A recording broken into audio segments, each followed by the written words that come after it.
Hello class 9 student, आज हामीहरूले subject विज्ञान तथा प्रविधिको परमाणु संरचना र रासायनिक बन्ड सम्बन्धी डिस्कस गर्नेछौँ। अनि यसमा सबैभन्दा पहिला पढ्नुपर्ने टपिक के रहेको छ? सबैभन्दा पहिला एटम सम्बन्धी विस्तृत जानकारी लिएपछि हामी डुप्लेट एन्ड अक्टेट रुलमा जान्छौँ। अनि फेरि भ्यालेन्स इलेक्ट्रोन सम्बन्धी डिस्कस गर्छौँ। अनि त्यसपछि आयोन, अनि फेरि केमिकल बन्ड भनेको रासायनिक बन्ड, अनि मोलेकुलर फर्मुला आणविक सूत्र, अनि फेरि न्युक्लियर स्टेबिलिटी, अनि फेरि एटोमिक एनर्जी। यो पार्टमा सबैभन्दा रेयर टपिक भनेको यो नै रहेको छ। अनि यसलाई नै हामीहरूले विस्तृत अध्ययन गर्छौँ। अब सबैभन्दा पहिला हामीहरूलाई एटमलाई लियौँ। एटम अब एटम भनेर के परमाणु भन्ने बुझिन्छ तपाईँलाई थाहै होला। अनि परमाणुभन्दा पहिला हामीलाई तत्त्व के हो, पदार्थ के हो, यो सबै बुझ्नुपर्छ। त्यो भए मात्र हामी एटममा जान्छौँ। अब तत्त्व भन्नाले के बुझिन्छ? तत्त्व भनेको जस्तै यो मानौ एउटा एलिमेन्ट छ, यो एलिमेन्ट छ। अनि यसलाई टुक्र्याउँदा यो एउटा सानो कणमा हामी गयौँ। अनि यो कणभन्दा सजिलो टुक्र्याउन सक्दैन भने यो कणलाई एटम होइन एलिमेन्ट भनिन्छ, तत्त्व भनिन्छ। त्यही भएर अब यहाँ हामीहरूले अब तत्त्वलाई के एलिमेन्ट यसलाई नेपालीमा तत्त्व भन्छ। तत्त्व यसलाई परिभाषित गर्दा कुनै पदार्थलाई रासायनिक प्रतिक्रियाबाट त्योभन्दा सरल पदार्थमा टुक्र्याउन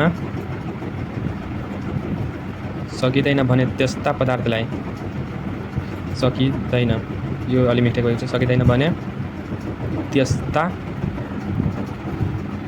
पदार्थलाई हामी के भन्ने गर्छौँ? एलिमेन्ट, तत्त्व भन्ने गर्छौँ। पदार्थलाई तत्त्व भनिन्छ। अब तत्त्वकै एउटा सानो रूप एटम हो।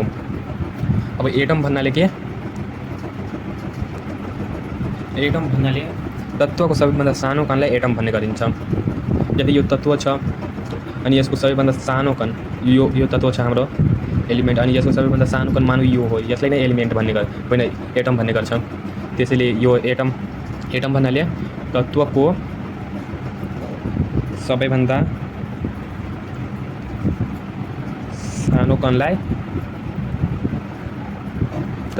सानो कणलाई परमाणु भनिन्छ। परमाणु भन्नाले एटम भनिन्छ। अब यो हम एउटा कुरा ध्यान राखौँ, पुरै संसारमा वर्ल्डमा के 118वटा एलिमेन्ट रहेको छ अनि 118वटा एटम पनि रहेको छ। 118वटा एलिमेन्ट अनि 118वटा एटम रहेको छ। अब यो एटमबाट हामी एटोमिक स्ट्रक्चर परमाणुको संरचना सम्बन्धी डिस्कस गर्छौँ। स्ट्रक्चर अफ एटम, अनि यो स्ट्रक्चर अफ एटममा म अघिल्लो पेजमा जान चाहन्छु। अब स्ट्रक्चर अफ एटममा परमाणु अत्यन्त 3वटा साना कण मिलेर बनेका हुन्छ। ती के हुन्? इलेक्ट्रोन, प्रोटोन अनि न्युट्रोन। अनि इलेक्ट्रोनको माइनस चार्ज हुन्छ, यसको चार्ज माइनस हुन्छ इलेक्ट्रोनको, अनि प्रोटोनको पी प्लस हुन्छ, यसको सिम्बल रहेको छ मानौ। अनि न्युट्रोनको यो चार्ज विहीन हुन्छ। अनि फेरि इलेक्ट्रोनको धनात्मक चार्ज हुन्छ, पोजिटिभ अनि नेगेटिभ। अनि प्रोटोनको पोजिटिभ हुन्छ, अनि न्युट्रोनको चार्ज हुँदैन, चार्ज विहीन हुन्छ यो। अब त्यही भएर अब यो इलेक्ट्रोन, प्रोटोन, न्युट्रोन परमाणुमा कहाँ रहन्छ यो हामीलाई जान्नुपर्ने हुन्छ। जस्तै यसलाई न्युक्लियस भन्ने गर्छ। यो सबैलाई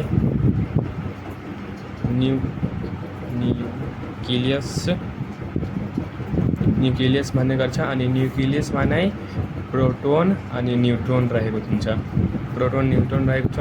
अनि इलेक्ट्रोन के बाहिर रहेको छ, बाहिर यो सेल हो, यो सेलमा नै इलेक्ट्रोन रहेको हुन्छ।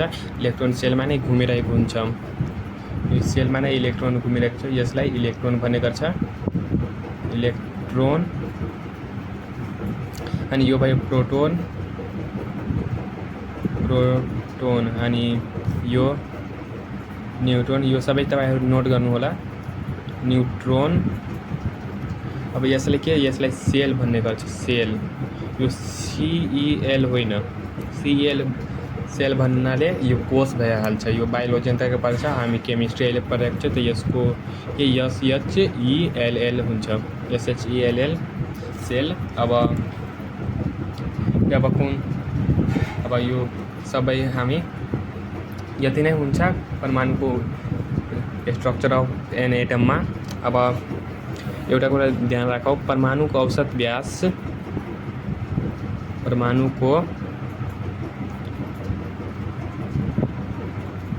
व्यास कति हुन्छ? यो 10⁻⁻10 मिटर हुन्छ। परमाणुको औसत व्यास 10⁻⁻10 मिटर हुन्छ। अब यसपछि हाम्रो कुन टपिक रहेको छ? अब यसपछि अक्टेट एन्ड डुप्लेट रुलमा जाउँ हामीहरूले। अब यो डुप्लेट एन्ड डुप्लेट रुलमा यो पढ्नुभन्दा पहिला हामीहरूलाई के सेलको बारेमा थाहा हुनुपर्छ। सेलको बारेमा सेल KLM अनि N हुन्छ। KLMN 4वटा हुन्छ अनि K सेलमा के 2वटा इलेक्ट्रोन हटाउन सक्छ अनि L सेलमा 8वटा अनि M मा 18वटा अनि N मा कतिवटा? N मा 32वटा हटाउन सक्छौँ। अनि फेरि यो अब यो K सेलमा 2वटा, L मा 8वटा, M मा 18वटा अनि N मा 32वटा हटाउन सक्छौँ। अब हामी के हिलियम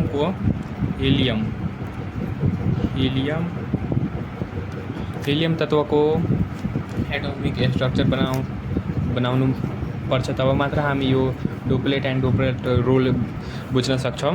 अनि हिलियम यो त न्युक्लियस रहेको छ, P+ अनि N हो। अब यो हिलियममा कतिवटा इलेक्ट्रोन रहेको छ यो याद गर्नुपर्ने हुन्छ हामीहरूलाई। जस्तै hydrogen, helium, lithium, beryllium, boron, carbon, nitrogen, oxygen, fluorine, neon, यो सबैलाई मा कतिवटा इलेक्ट्रोन, प्रोटोन, न्युट्रोन रहेको छ यो सबै याद गर्नुपर्छ, तब मात्र हामी यो पुरै पाठ बुझ्न सक्छौँ। अब हिलियममा 2वटा इलेक्ट्रोन रहेको हुन्छ। यो एउटा इलेक्ट्रोनलाई यसले राख्ने गर्छ सेलमा अनि यो सेललाई त K सेल भनिन्छ। अनि यसमा 2वटा इलेक्ट्रोन रहे, त्यही भएर यो K सेलमा नै भयो।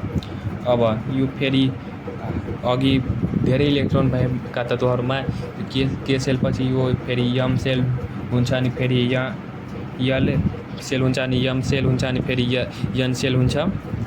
तब हामी यो एटोमिक स्ट्रक्चर बनाउन सक्छौँ। अब हामी डुप्लेट एन्ड डुप्लेट रुलमा के भनिन्छ? बाहिरी K सेल भन्नाले यो फर्स्ट सेललाई K सेल भनिन्छ अनि दोस्रो सेललाई L अनि तेस्रोलाई M अनि चौथोलाई N भनिन्छ। बाहिरी K सेलमा 2वटा इलेक्ट्रोन रहेको स्थिर परमाणु बन्ने अवस्थालाई के बाहिरी K सेलमा यो बाहिरी K सेलमा 2वटा इलेक्ट्रोन रहेको स्थिर परमाणु बन्ने अवस्थालाई डुप्लेट अवस्था भनिन्छ। अब फेरि K सेलमा डुप्लेट पुर्याए, K सेलमा डुप्लेट भन्नाले परमाणुको बाहिरी सेलमा 2वटा इलेक्ट्रोन रहेको अवस्थालाई डुप्लेट अवस्था बुझ्ने गरिन्छ। अनि फेरि यहाँ K सेलमा डुप्लेट पुर्याई रासायनिक रूपमा स्थिर अवस्था हासिल गर्ने नियमलाई डुप्लेट नियम भनिन्छ। जस्तै यो 2वटा इलेक्ट्रोन छ, अब यो डुप्लेट अवस्थामा छ अनि डुप्लेट नियम यसमा लागू हुन्छ। त्यही भएर यो डुप्लेट अवस्थामा भए। अब यो हिलियमको परमाणुले रासायनिक प्रतिक्रियामा भाग लिँदैन किनभने यसको सेल पुरै भएको छ। जसको सेल जस्तै हाइड्रोजनमा जाउँ हामी, हाइड्रोजनको एउटा बनाऊ। हाइड्रोजन यो P+ अनि N हुन्छ अनि हाइड्रोजन फर्स्ट नम्बरमा पर्छ त यो एउटै इलेक्ट्रोन हुन्छ अनि यसमा एउटा K सेलमा इलेक्ट्रोन अघि थप्नुपर्छ, तब अघि थप्नु बापत हामी कुनै पनि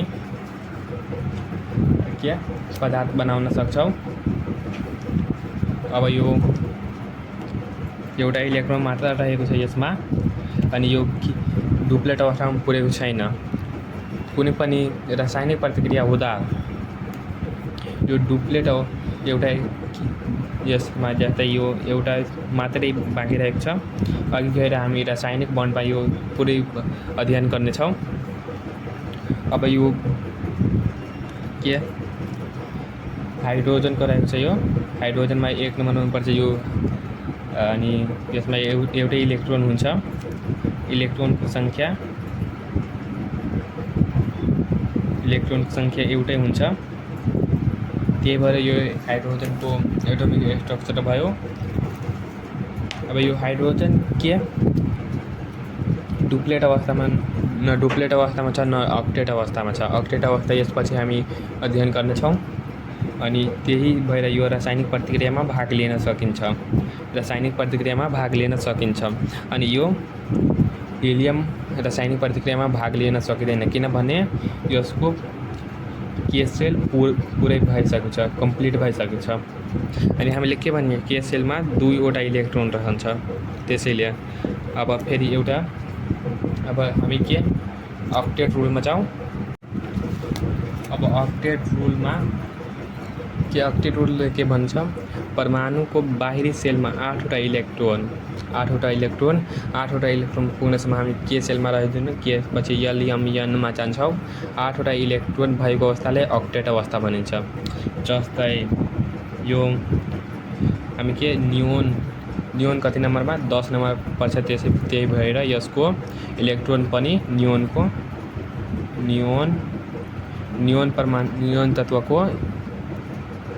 तत्त्वको परमाणुको इलेक्ट्रोन कति 10वटा हुन्छ, 10वटा। त्यही भएर यसको एटोमिक स्ट्रक्चर बनाउँदाखेरि यो E+ अनि NO राख्नुपर्छ यहाँ। अनि फेरि यो के सेल भयो, के सेलमा 2वटा मात्र हटाउन सक्छौँ हामी। अनि फेरि के पछि यल सेलमा जान्छौँ हामी, के पछि यल अनि यसमा कतिवटा 1 2 3 4 5 6 यसमा 8वटा इलेक्ट्रोन भयो, पुरै टोटल 10वटा इलेक्ट्रोन भयो। एउटा 2टा 1 2 3 4 5 6 7 8 9 10 10वटा इलेक्ट्रोन भयो। अनि यसको के सेलमा पनि कति 2वटा इलेक्ट्रोन रहेको छ। अनि यो के पछि यलमा 8वटा इलेक्ट्रोन रहेको छ। भन्नुपर्छ यो रासायनिक प्रतिक्रियामा भाग लिँदैन अनि यो नियोन नै अनि के अक्टेट अवस्थामा रहेको छ। के अक्टेट अवस्था के भन्छ हामीले, परमाणुको बाहिरी सेलमा 8वटा इलेक्ट्रोन भएको अवस्थालाई अक्टेट अवस्था भन्ने गर्छ। 8वटा इलेक्ट्रोन भएको अवस्थालाई अक्टेट अवस्था भन्ने गर्छ। त्यही भएर अब फेरि अक्टेट रुलले के भन्छ, बाहिरी सेलमा अक्टेट भन्नाले 8वटा इलेक्ट्रोन पुर्याई रासायनिक रूपमा स्थिर अवस्था हासिल गर्ने नियमलाई स्थिर अवस्था भन्नाले रासायनिक प्रतिक्रियामा भाग लिँदैन अनि हासिल गर्ने नियमलाई अक्टेट नियम भनिन्छ। बाहिरी सेलमा अक्टेट पुर्याई रासायनिक रूपमा स्थिर अवस्था हासिल गर्ने नियमलाई अक्टेट नियम भनिन्छ। अनि फेरि परमाणुको बाहिरी सेलमा 8वटा इलेक्ट्रोन भएको अवस्थालाई अक्टेट अवस्था भनिन्छ। अब यो यति नै हुन्छ। अनि अक्टेट अवस्थामा कतिवटा एलिमेन्ट रहेको छ भन्दाखेरि यसमा टोटल 5वटा होइन 4वटा इलेक्ट्रोन रहेको छ। के इलेक्ट्रोन रहेको छ, एउटा Ne भन्नाले नियोन। अनि यो आर्गन हाम्रो 18 नम्बरमा पर्छ, 18वटा इलेक्ट्रोन हुन्छ। अनि आर्गन पछि यो Kr अनि Xe अनि Rn यो सबै एलिमेन्ट आयो। अनि एउटा हिलियमलाई मिलाएर हिलियम अनि यो सबै नियोन आर्गनलाई मिलाएर यो पेरियोडिक तालिकाको हामी त पेरियोडिक तालिका पढेका थियौँ क्लास 8मा। अनि फेरि हामी 10मा पढ्नेछौँ। पेरियोडिक तालिकाको ग्रुप 18मा राखेको छ। सबैलाई पिरियोडिक तालिकाको ग्रुप 18 मा राखिन्छ अनि यो सबै एलिमेन्टलाई के निष्क्रिय ग्यास पनि भनिन्छ। यो सबै त ग्यास नै हो, त्यही भएर यो सबैलाई निष्क्रिय ग्यास भनिन्छ। अब म यो भिडियो यहीँ तक गर्न चाहन्छु। ल धन्यवाद। जय नेपाल।